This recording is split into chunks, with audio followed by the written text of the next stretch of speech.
I am so camera shy. I am that one guy who's so camera shy. Hello and greetings to all those with ears tuned to sound. This is Record Rumination, and I am PeaceforReece. Today, we have Dire Straits' Communique, released in 1979 by the band Dire Straits, headed by Mark Knopfler. This is probably one of their more underrated albums, a personal favorite of mine. That being said, I'm not going to let nostalgia take this guy right here and bump it up to a 10. I'm going to try and be as biased as possible with this and as level-headed as possible. Trying to come at it as the first time I've ever heard the album, let's say. Album sits at about 47 minutes. It's a pretty good solid length. 9 tracks. Fairly well balanced overall. So the album starts off with Once Upon a Time in the West, an excellent song to start the album off with. Starts off with just complete silence and him wailing away on his guitar, doing some hammer-ons, pull-offs, going bam, bam, and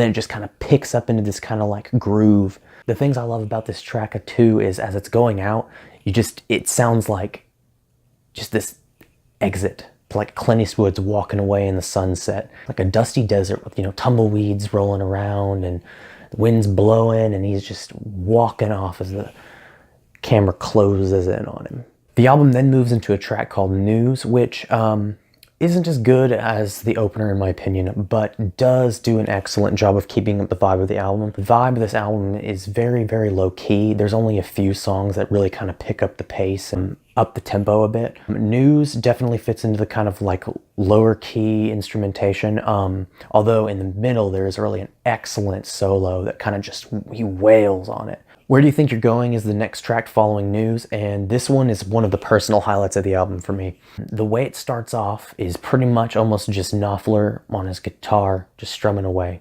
Not much else is in the way of like backing band, but as the song progresses, it just builds and builds and builds until like everyone is eventually just, going like harder on their instruments, and it's a really, really cool track.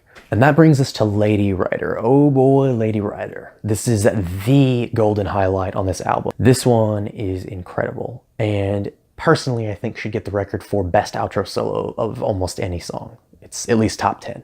I would say the fastest paced track on all of the album, really kind of picks up, perfectly placed in the middle as well. Gives the album just kind of a big boost as far as tempo and excitement and energy. All the other tracks previous to that are a little bit slower. Excellent song, excellent song. After Lady Writer is through, Angel of Mercy is the next track. Now, Angel of Mercy is a very good track. I still think it's probably somewhere in the middle of the album, not just because it's actually placed in the middle of the album, but as far as the way it's actually, best track to worst track.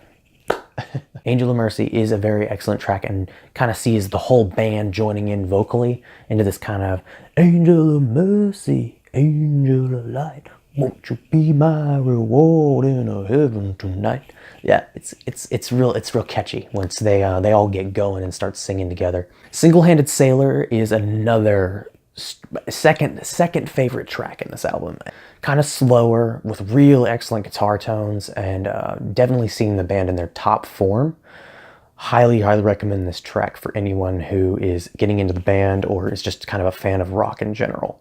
Then we get to the 2 tracks of the album that I feel are the weakest ones.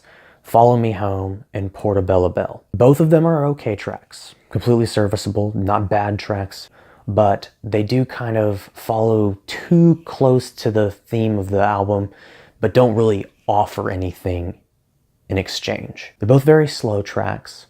There's not really any hooks or anything, no epic guitar solos, nothing to really catch your eye.